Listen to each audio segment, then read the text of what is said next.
Welcome to the Meant for Her show. Today we have a phenomenal guest that I am so excited to share with all of you ladies. And we've been interviewing some phenomenal women who have shared impactful stories, stories that inspire us, stories that equip, stories that empower and connect you to become all you're meant to be. Isn't that what we stand for at Meant for Her?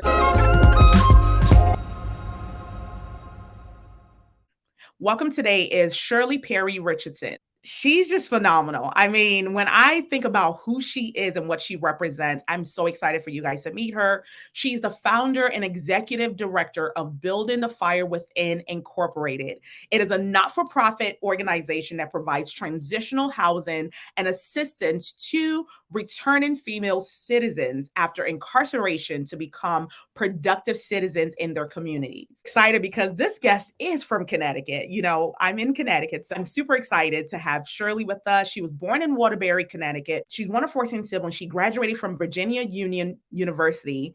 One son, Timothy A. Perry, 4 grandchildren, 7 great-grandchildren, married to Michael Richardson. She's an associate minister at Second Baptist Church, South Richmond. Retired. This is the part that I want you guys to really get in, soak it in.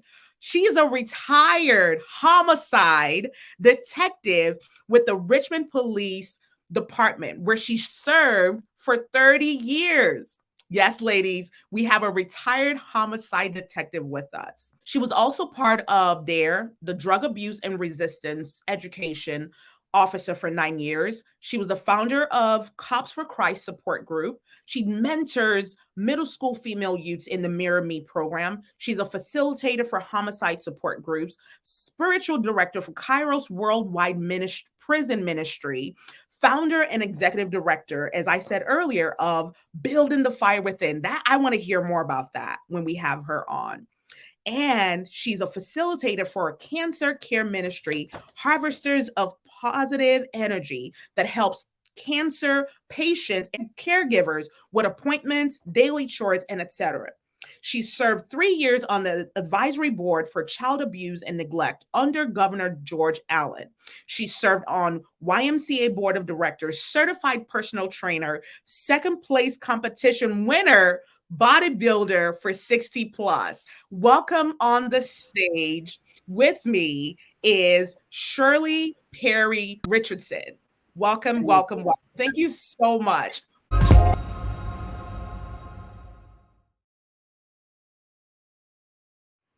I was wondering who you were talking about. I'm talking about you. I'm talking about you, lady. So welcome. Thank you so much for being here.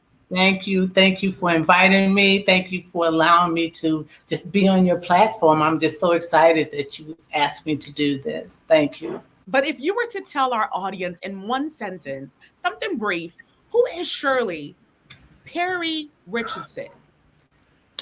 I was thinking about that who question. I am a survivor I was raped when I was 14 years old. And that's the drive that I have to empower women to know that you can take a tragic situation like that and empower other people and make your life as big or as small as you want it, but don't let that be your downfall. Wow, a woman, especially in a male-dominated industry, right. And she held her own bio for 30 more than years. And as you can tell, one of the things I think Shirley is going to help us with is you're more than just that job. You're more than just that college education. It's beyond you. And as I read your bio, I mean, you've done so much more beyond yourself, right? Getting a job is for you. You know, getting your paycheck is for you. Going to college is for you. But your bio shows that you've gone ahead of just you. Like you're really living out purpose. And I want to talk to you about that. So what does shattering the glass ceiling mean to you? Shattering the glass ceiling meant to me is that you can go beyond that glass. And glass breaks. that means you can break through that. Yes. It's not a brick wall, it's not a cement, it's glass. And glass breaks into tiny pieces if you just push through.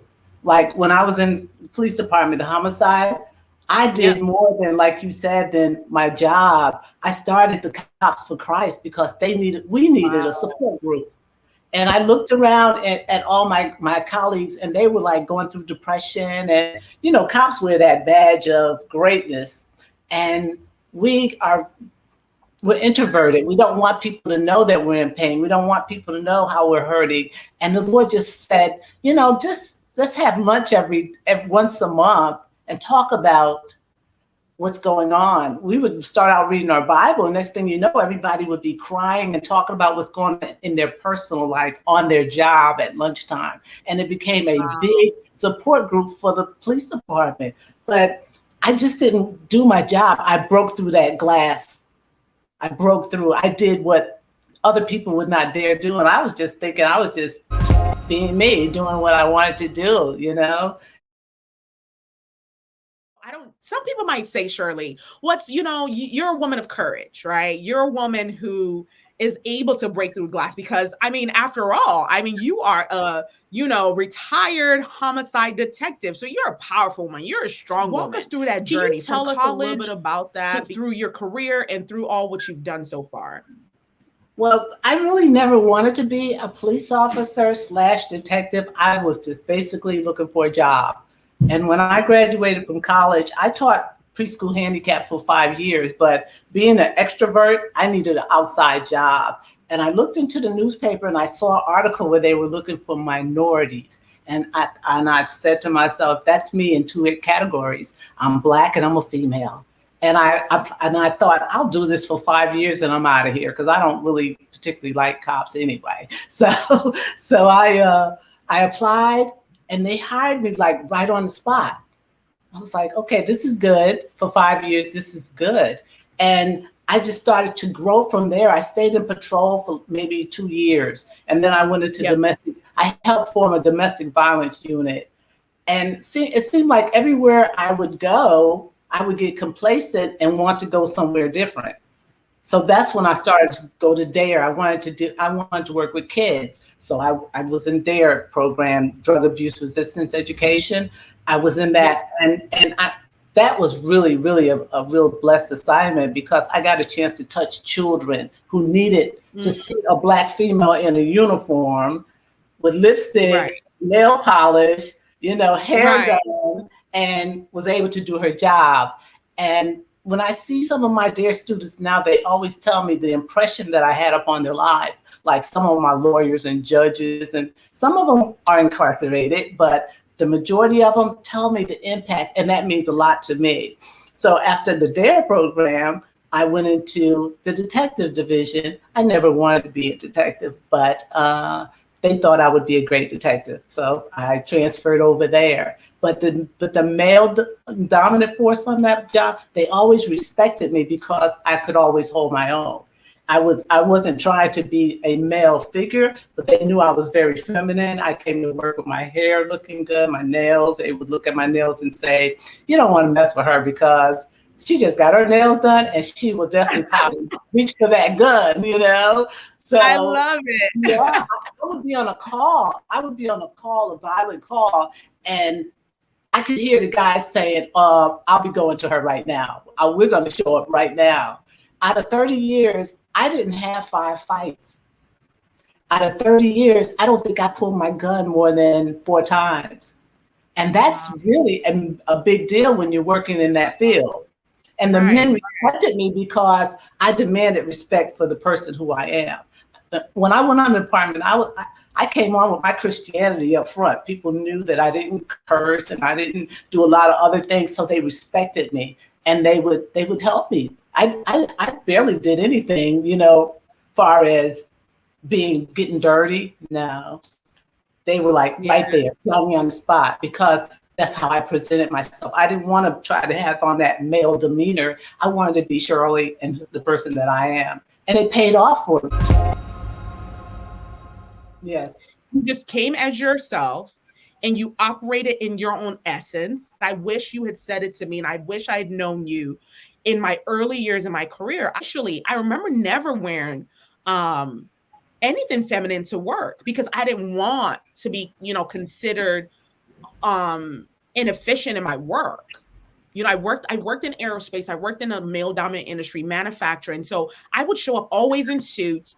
And it wasn't women's suit, women's suits, of course, but it was like, the traditional women's suit.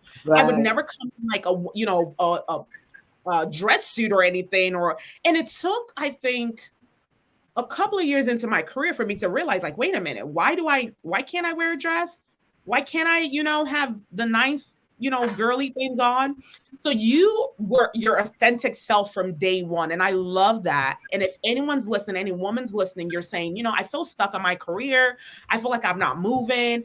It starts with believing in yourself and showing Yes. up as you and not showing up as anyone else. I love what you said, Shirley. I wasn't trying to be one of the guys. For the Right. longest of my Exactly. career, I was, right? But as soon as I became free to say, you know what?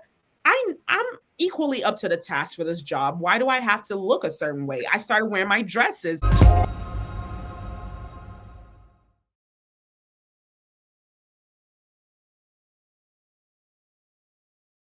Thank So let's you. talk about your work with building the fire within. So Within. what led you to that? What led you to that work? I got involved in Kairos at first, which is a prison ministry, a worldwide prison ministry. And Mhm. I always felt like the women that I had to lock up for committing a crime, there was something deeper within them that made them go in that direction. Sit in my office and talk to God about it. I was like, God, there got to be something better for these women. And when they would be released, their biggest cry was, I don't want to go back to where I came from. I don't know how I got in this position. And I started thinking, I'm like, there's not enough transitional houses, especially here in Virginia at that time, for women Mhm. coming out of prison who want to give back to society, who want to have a better life, who want to start all over.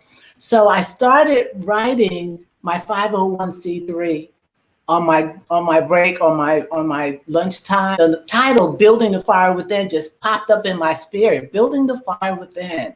I was like, Wow. wow, that is fire. That is live. Wow. And I didn't even know what I was doing. I just started writing, and I would go places and start talking to people about this vision, about this purpose, about this destiny that was burning inside of me. And I would tell people, I want to open up a house for women coming out of prison. And they would say, why? Some people would say, why? They got what they deserve.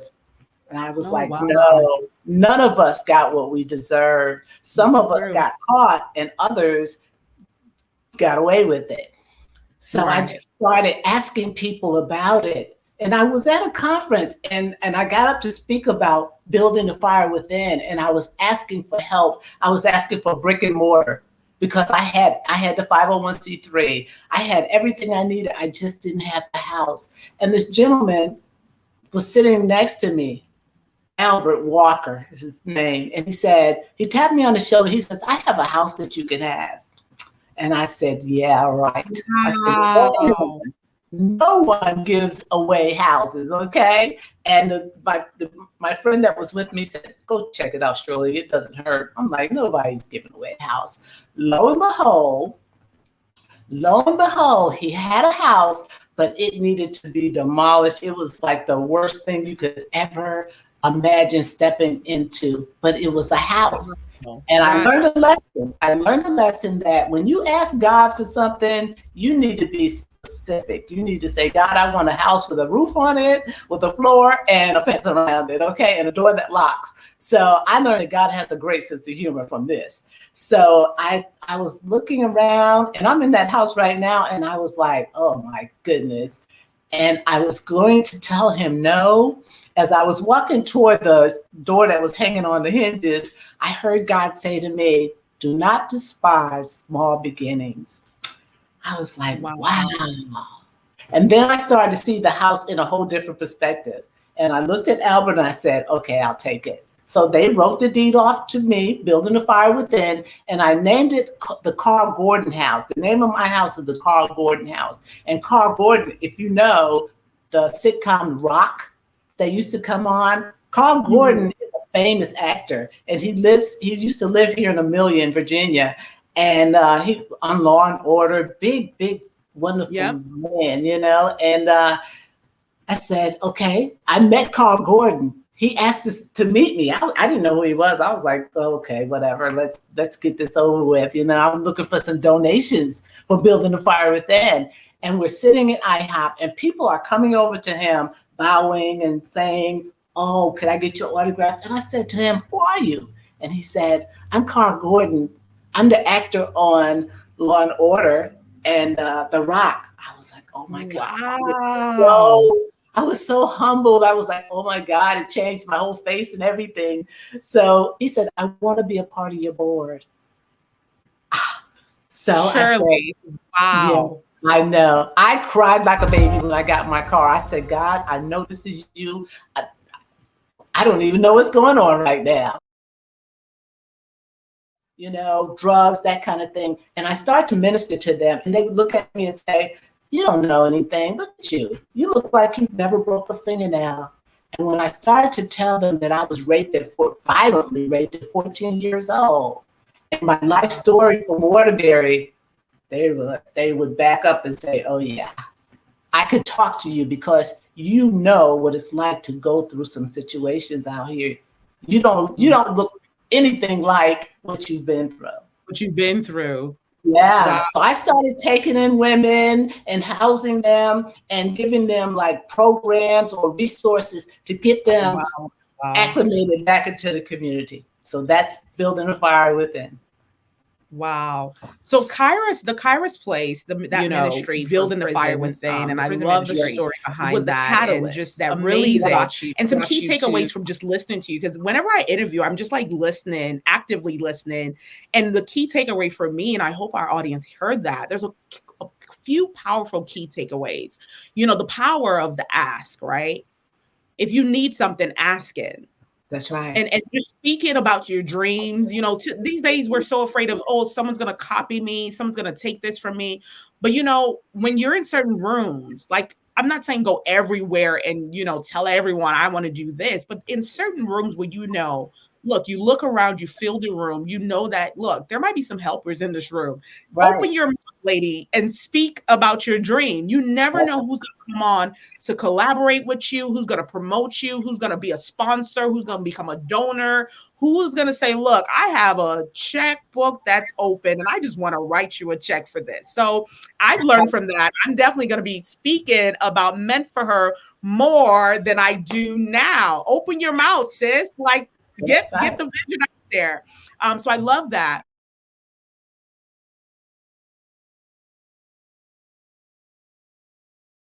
Another key takeaway for me, besides, just speaking about it, but taking action, right? You had this vision of building the fire within, but you took action, right? And that's the funding will come. A lot of times people say, well, go for that dream, talk to people, make the plan. Have the money for the home, but here you were, a man stood up and said, look, I have a house that I can give you, and do not despise little beginnings, right? People want to, especially in this day and age, Shirley, like I see it a lot. Everybody wants to blow up overnight. No one wants to, go through the process. They look at people who have platforms and businesses and big careers. They're like, oh, I want to just be like you. But there's a process to it. There's steps to get there, right? Exactly. And the story you told about the building and how it needed to be renovated, it needed, some work, talks about process. It didn't just come overnight where you now have this home for these women. It required a building process. It required renovation. It required funding and, talking and pitching.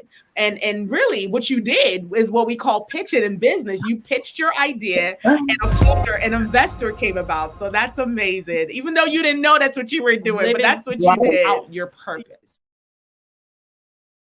Yeah. So let's talk about.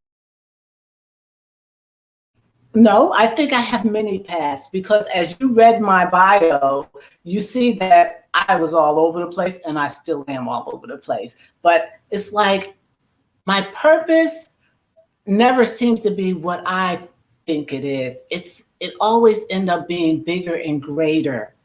You know, I don't know if that makes sense to you, but it's like my purpose when I went to the police department, my purpose was to have a job for 5 years and get out of there. Right. But I didn't. I stayed there. I was there for 30 years because I kept doing things. I kept seeing things that needed to be done to help people reach their destiny and reach their purpose and be confident in what you believe in and how you feel about yourself. If you feel like you can open up a business, get busy. And don't listen to the naysayers because they will shoot you down. You have to eliminate those people out your life. I don't care how close, you can be married to the naysayer. You just don't talk to them about that business right there. Because if God gave you that vision and that purpose, and if it's nagging you on the inside, go for it. Because that's your purpose, that's your destiny. And if you don't do it, somebody else will. I always tell people, God gives us gifts. And if we don't use those gifts, he gives them to somebody else. And you don't want that. You don't want that. Use it. Don't be afraid. Don't be afraid. How many no's? I mean, okay, people tell me no all the time. And I always say, I'll be back. Or what do I need to do to make that happen? Or where did I go wrong with that? I don't take no and walk away and say, oh, okay, I'm done. No, I ask questions. No, okay, I'll be back.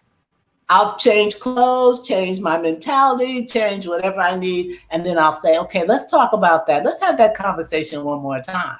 I've done everything you said that I need to do. Now, where do we go from there? No is not an option for me.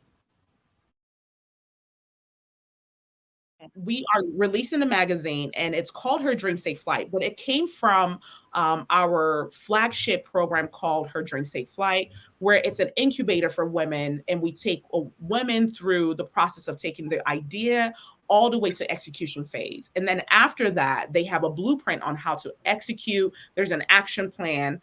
And I mean, it was just phenomenal. We started end of April of this year, 2021, and we ended it early May. It was a 6-day program. Going forward, we're going to convert it into a conference, and we're looking to really transform women's lives where they leave our conference saying, I can do what this big scary dream, and here's my blueprint. What comes and I'm to mind working is on it. So when you think of the word, thought about Her Dreams Take Flight, I was thinking about I like to fly, so airplanes, you know, you get in a plane, you sit down and you feel the engine running because you know you're getting ready to go somewhere. You're getting ready to take off. And that's the same thing with the dream. The dream comes and it's there and you're thinking, what are you going to do with that? And soon you're starting to go down the runway. Right. And then you take off a flight. That's the same thing with Her Dreams Take Flight. Let it go. Let it fly. Let it do all that it can do. Go. It's hot. The sky is the limit. The sky is the limit and probably beyond. But you got to take off. You can't And you notice when you're in a plane, you get in some of these bumps and some of these air pockets, but we're still taking off and we're still taking a flight to get to our destination. So Her Dreams Take Flight has a destination to reach, even through the bumps and the wind and the rain or whatever come against you. Just continue to allow your dream to take flight higher and higher and higher until you reach your destination. And that's my thought on Her Dreams Take Flight.